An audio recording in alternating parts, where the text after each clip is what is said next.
সুপ্রিয় দর্শক, আসসালামু আলাইকুম। নিউজ 24 এর দুপুরের সংবাদে আপনাদেরকে স্বাগতম। প্রথমেই জানিয়ে দিচ্ছি সংবাদ শিরোনাম। 14 কার্গো বিমানে যুক্তরাষ্ট্র জার্মানি থেকে ইসরায়েলে এলো অস্ত্র। সত্যিই কি ইরানে ভূকম্পনের কারণ গোপন পারমাণবিক পরীক্ষা? লাঠিচার্জ করে ইউআইইউ শিক্ষার্থীদের সড়ক থেকে সরিয়ে দিয়েছে পুলিশ। সরকারের সহযোগিতা ছাড়া নির্বাচন সম্ভব নয় মন্তব্য সিইসির। ত্রিপক্ষীয় সহযোগিতা জোরদারে সম্মত বাংলাদেশ, চীন, পাকিস্তান। এতক্ষণ শুনছিলেন সংবাদ শিরোনাম। পুরো খবর পেতে ভিডিওটি শেষ পর্যন্ত দেখুন। সর্বশেষ সংবাদ পেতে চ্যানেলটি সাবস্ক্রাইব করুন। এবার বিস্তারিত। 14 কার্গো বিমানে যুক্তরাষ্ট্র জার্মানি থেকে ইসরায়েলে এলো অস্ত্র।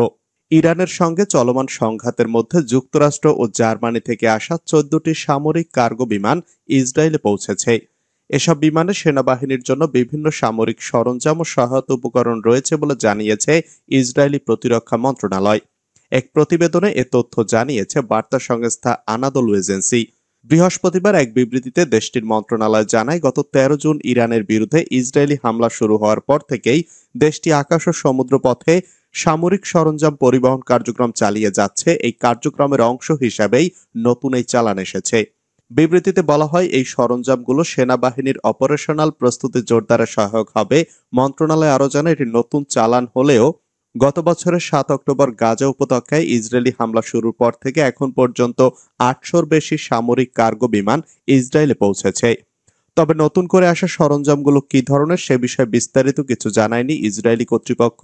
এ বিষয়ে এখনো পর্যন্ত যুক্তরাষ্ট্র ও জার্মানির পক্ষ থেকেও কোনো মন্তব্য করা হয়নি। সত্যিই কি ইরানে ভূকম্পনের কারণ গোপন পারমাণবিক পরীক্ষা? ইসরায়েলের সাথে হামলা পাল্টা হামলার মধ্যেই ইরানের উত্তরাঞ্চলে একটি মাঝারি মাত্রার ভূমিকম্প আঘাত হেনেছে। যুক্তরাষ্ট্রের ভূতাত্ত্বিক জরিপ সংস্থা জানায়, শুক্রবার ইরানের সেমনান শহরের দক্ষিণ পশ্চিমাঞ্চলে 5.1 মাত্রার ভূমিকম্প অনুভূত হয়। ভূপৃষ্ঠ থেকে এর গভীরতা ছিল 10 কিলোমিটার। ভূমিকম্পের উৎপত্তিস্থল ছিল সেমনান শহর, যা রাজধানী তেহরান থেকে প্রায় 145 মাইল পূর্বে অবস্থিত। ভূকম্পটি রাজধানী তেহরান পর্যন্ত অনুভূত হয়েছে বলে জানিয়েছে স্থানীয় সংবাদ মাধ্যমগুলো। ভূমিকম্পটি ইরানের কোম প্রদেশে অবস্থিত গুরুত্বপূর্ণ ফর্দ পারমাণবিক স্থাপনার কাছাকাছি সংঘটিত হয়, যা ভূমিকম্পটির গুরুত্ব আরো বাড়িয়ে দিয়েছে। সামাজিক যোগাযোগ মাধ্যমে এ ভূমিকম্প নিয়ে নানা গুজব ছড়িয়েছে। একজন ইরানি ব্লগার তার টেলিগ্রাম চ্যানেলে দাবি করেন, ইসলামিক রেভলিউশনারি গার্ড কোর হয়তো কোনো পরীক্ষা চালাচ্ছিল, যার ফলে ভূকম্পন হয়েছে।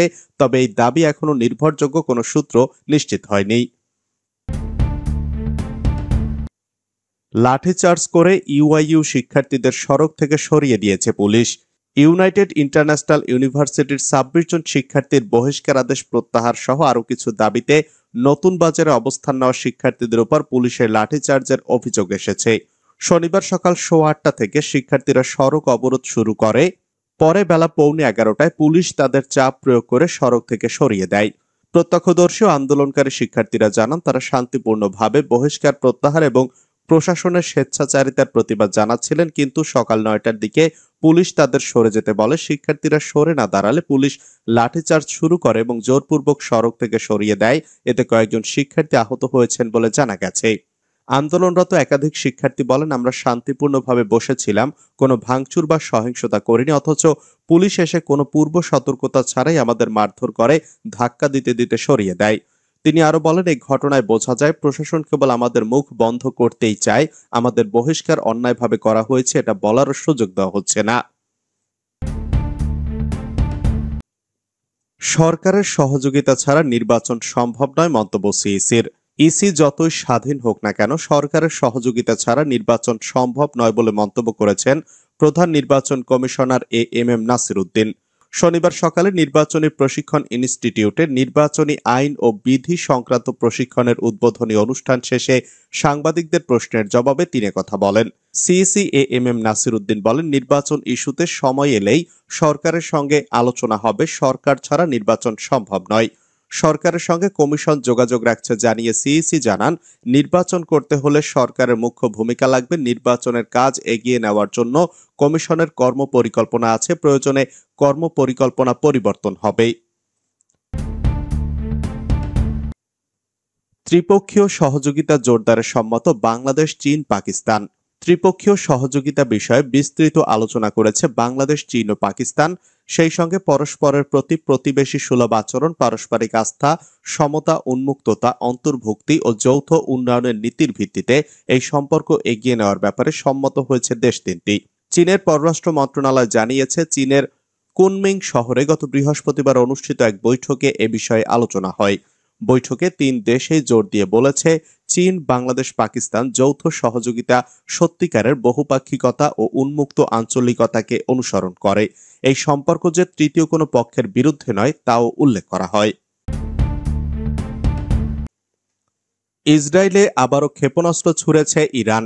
টানা সপ্তম দিনের মতো হামলা পাল্টা হামলার মধ্যে ইসরায়েলের বিভিন্ন স্থান লক্ষ্য করে আবারও ক্ষেপণাস্ত্র ছুড়েছে ইরান। শুক্রবার ইসরায়েলের বিভিন্ন প্রান্তে এই ক্ষেপণাস্ত্র হামলা চালানো হয়েছে। এক বিবৃতিতে ইসরায়েলের সামরিক বাহিনী জানিয়েছে, অল্প কিছুক্ষণ আগে ইরান থেকে ছোড়া ক্ষেপণাস্ত্র শনাক্ত হওয়ার পর দেশ জুড়ে বিভিন্ন এলাকায় সাইরেন বেজে উঠেছে। কাতার ভিত্তিক গণমাধ্যম আল জাজিরা জানিয়েছে, ইসরায়েলি সামরিক বাহিনী এক্সে জানিয়েছে, ইরানের ছোড়া ক্ষেপণাস্ত্র ঠেকাতে তাদের প্রতিরক্ষা ব্যবস্থা কাজ করছে। দেশবাসীকে আশ্রয় কেন্দ্রে ঢোকার পরামর্শ দেওয়া হয়েছে।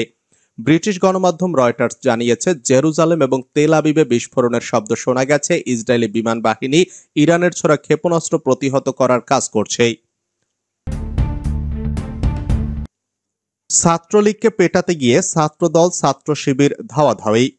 নিষিদ্ধ ছাত্রলীগের রাঙামাটি জেলা কমিটির এক নেতাকে পিটিয়ে পুলিশের হাতে তুলে দিয়েছেন ছাত্রদল এবং ছাত্র শিবিরের নেতাকর্মীরা। আজ শুক্রবার দুপুরে শহরের বনরূপায় এই ঘটনা ঘটে। এ সময় ছাত্রদল ও ছাত্র শিবিরের নেতাকর্মীদের মধ্যে ধাওয়া পাল্টা ধাওয়া হয়। প্রত্যক্ষদর্শী ও স্থানীয় সূত্র জানায়, শুক্রবার দুপুরে জুমার নামাজের পর একটি ট্যাক্সিতে করে চট্টগ্রাম যাচ্ছিলেন রাঙামাটি জেলার নিষিদ্ধ ছাত্রলীগের সিনিয়র সহসভাপতি আনোয়ার হোসেন কায়সার। এ সময় তাকে আটক করেন ছাত্র শিবির ও ছাত্র দলের কয়েকজন নেতাকর্মী। তারা কায়সারকে ব্যাপক মারধর করে তার পাঞ্জাবি ছিঁড়ে ফেলেন। খবর পেয়ে পুলিশ ঘটনাস্থলে পৌঁছে তাকে উদ্ধার করে থানায় নিয়ে যায়। কোতোয়ালি থানার পরিদর্শক মোহাম্মদ শাহেদ বলেন, আমরা খবর পেয়ে ঘটনাস্থলে গিয়ে কায়সারকে উদ্ধার করে কোতোয়ালি থানায় নিয়ে এসেছি। এ ব্যাপারে ঊর্ধ্বতনদের সঙ্গে কথা বলে পরবর্তী পদক্ষেপ নেওয়া হবে। এদিকে ছাত্রলীগ নেতা কায়সারকে মারধরের সময় ছাত্রদল ও ছাত্র শিবিরের মধ্যে ধাওয়া পাল্টা ধাওয়া হয়েছে বলে জানা গেছে। সূত্র জানায়, এক ছাত্রদল নেতার উপর শিবিরের হামলার প্রতিবাদে হঠাৎ উত্তেজনা ছড়িয়ে পড়ে শহর জুড়ে। মারধরের সময় একদল শিবির কর্মী ছাত্রদলের দুই নেতার উপর হামলা করেন বলে জানা যায়। ছাত্রদল নেতাকর্মীরা সংঘবদ্ধ হয়ে শিবির নেতাকর্মীদের উপর হামলা চালান। এ সময় শিবিরের অন্তত 5 জন আহত হন। তবে দ্রুত বিএনপি ও জামায়াতের জ্যেষ্ঠ নেতাদের হস্তক্ষেপে পরিস্থিতি নিয়ন্ত্রণে আসে।